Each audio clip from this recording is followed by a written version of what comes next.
నమస్కారం. ముందుగా అంతర్జాతీయ ఫోటోగ్రఫీ డే సందర్భంగా అందరికీ, ముఖ్యంగా అందరు కూడా హృదయపూర్వక శుభాకాంక్షలు. వాళ్ళ సమాజంలో ఈ ఫోటోగ్రఫీ దీనికి ఒక ప్రత్యేక గుర్తింపు ఉంది. వాళ్ళ ఒక్కసారి దిగినటువంటి ఫోటోను చిరకాలం బతికిన రోజు కూడా దాన్ని చూస్తూ ఆనందించేటువంటి ఒక గొప్ప ఫోటోగ్రఫీ డే సందర్భంగా దాన్ని గుర్తుంచుకోవాల్సిన అవసరం ఉంటుంది.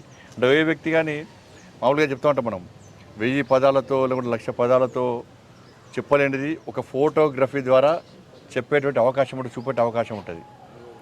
చిరకాలం వాళ్ళ ఆ జ్ఞాపకాలను గుర్తుంచుకునేటువంటి అవకాశం కేవలం ఫోటో ద్వారా ఉంటుంది. వాళ్ళ శుభకార్యమైన అశుభకార్యమైన కూడా, మంచి అయినా చెడైనా కూడా వాళ్ళ ఈ ఫోటోల ద్వారానే దాన్ని గుర్తుంచుకునే అవకాశం ఉంది. కాబట్టి అంతర్జాతీయ ఫోటోగ్రఫీ డే సందర్భంగా అందరికీ హృదయపూర్వక శుభాకాంక్షలు తెలియజేస్తూ, ఇవాళ టెక్నాలజీ మారుతున్న టెక్నాలజీ తర్వాత ప్రతి వ్యక్తి ఒక ఫోటోగ్రాఫర్ అయిపోయాడు. సెల్ఫీ దిగుతూ కూడా ఫోటోగ్రాఫర్. కాబట్టి ముఖ్యంగా మీడియాకి సంబంధించి ఫోటోగ్రాఫర్స్ అందరూ కూడా, కెమెరామెన్స్ కానీ ఫోటోగ్రాఫర్స్ కానీ అందరూ కూడా వాళ్ళ నిత్య వృత్తిలో నిమగ్నమై వాళ్ళు చేస్తున్నటువంటి సేవ చాలా గొప్పది. ఎందుకంటే నేను కోవిడ్ అప్పుడు, లాక్డౌన్ అప్పుడు ఫోటోగ్రాఫర్ల కెమెరామెన్ల ఇబ్బందులు నేను స్వయంగా చూసినాను. నేను గాంధీ హాస్పిటల్ పోతే ఒక కెమెరామెన్, ఒక ఫోటోగ్రాఫర్, వాళ్ళ కూడా కుటుంబం ఉంది. వాళ్ళ కుటుంబాన్ని పక్కకు పెట్టి వాళ్ళ తప్పకుండా మనం అక్కడ డెడ్ బాడీస్ కానీ అక్కడ చికిత్స పొందుతున్నటువంటి పేషెంట్స్ను మనం ఫోటో తీయాలి, సమాజానికి చూపెట్టే ప్రయత్నం చేయాలి,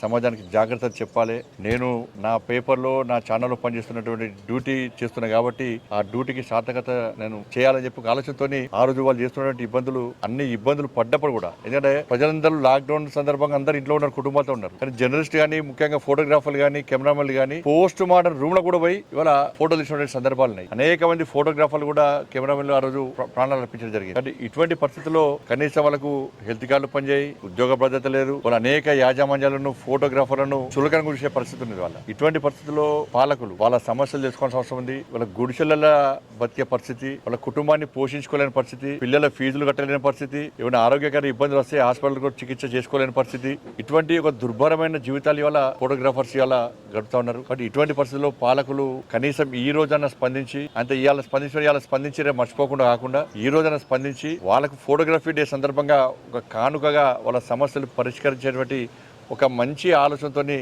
పాలకులు ముందుకు రావాల్సిన అవసరం ఉంది. నేను అంతకుముందు చెప్పిన, భారతీయ జనతా పార్టీ ప్రభుత్వం ఏర్పడ్డ వెంటనే తప్పకుండా ఫోటోగ్రాఫర్ సంబంధించి ఆ రోజు చెప్పింది, నేను మీడియాకు సంబంధించి కూడా చెప్పింది. మేము ఇచ్చిన మాట తప్పే వ్యక్తులం కాదు, కానీ దురదృష్టవశాత్తు మేము అధికారంలో రాలేదు. అధికారంలోకి వచ్చిన వాళ్ళు కనీసం పట్టించుకున్న పాపన పోతలేరు. కాబట్టి ఈ రోజన్నా వాళ్ళ సమస్యలను పట్టించుకొని వాళ్ళకు న్యాయం చేయాలని చెప్పి ఇవాళ నేను రాష్ట్ర ప్రభుత్వాన్ని కోరుతా ఉన్నాను. ఈ ఫోటోగ్రఫీ డే యొక్క ప్రాధాన్యతను గుర్తుంచుకోవాలి, వాళ్ళని సమాజంలో సరైన గౌరవం ఇవ్వాలి. దాంతోపాటు యాజమాన్యాలు కూడా విజ్ఞప్తి చేస్తున్నా, మీ పత్రికలో కానీ, మీ ఛానల్లో పనిచేసేటువంటి ఫోటోగ్రాఫర్స్ కానీ, కెమెరామెన్లకు కానీ వాళ్ళ బాధలు తెలుసుకోండి, వాళ్ళ కష్టాలు తెలుసుకోండి, వాళ్ళు పడుతున్న ఇబ్బందులు తెలుసుకోండి. ఒక్కసారి సమీక్ష చేసి వాళ్ళ ఇబ్బందులు లేకుండా వాళ్ళకి సమాన గౌరవం వచ్చే విధంగా మీరు చర్య తీసుకోవాల్సిన అవసరం ఉంది. నేను ఒక్క ఫోటోగ్రాఫర్ ఇవాళ ఒక్క ఫోటో తీసి పేపర్ పంపకుండా పేపరే ప్రేక్షకులు, పాఠకులు కూడా మ్యాటర్ చూడరు, ఫస్ట్ ఫోటో చూసిన తర్వాతనే మ్యాటర్ చూస్తారు. ఎక్కడ ఏ చిన్న సంఘటన జరిగినా, ఒక మర్డర్ జరిగినా, ఒక మంచి శుభకార్యం ఏది జరిగినా కూడా ఫస్ట్ ఫోటోగ్రాఫర్ యొక్క వాటినే కోర్టులు కానీ, చట్టాలు కానీ, ఇవి కానీ ఆధారాలుగా సేకరిస్తాయి. కాబట్టి అంత ప్రాధాన్యత, అంత ప్రాముఖ్యత కలిగినటువంటి వ్యవస్థ ఇది. కాబట్టి నిజంగా మీరు అందరూ ఫోటోగ్రాఫర్గా, కెమెరామెన్గా మీరు ఉండడం చాలా సంతోషం. మీకు అదృష్టం అది. మేము ఫోటోగ్రాఫర్ కావాలంటే కాలేము, మీరు ఒక పొలిటీషియన్ కావాలంటే కావచ్చు, కానీ మేము ఫోటోగ్రాఫర్ కావాలంటే కాలేము, మేము ఎవరు కూడా కాలేరు. అదొక కళ అది. ఇప్పుడు ఫ్యాషన్ కూడా మారింది, ఫ్యాషన్గా మారింది. ఏంటంటే జనరల్గా యూత్ అందరూ కూడా, ఎక్కడ పోయినా కూడా యూత్ అందరూ కూడా, చిన్న యువకులు, ఇప్పుడు చదువుకునే యువకులందరూ కూడా ప్రతి యువకుల్లో కూడా కెమెరా ఉంటున్నది. అంటే ఎంత ఇంపార్టెన్స్ సమాజంలో పెరుగుతుందో మనం అర్థం చేసుకోవాల్సిన అవసరం ఉంది.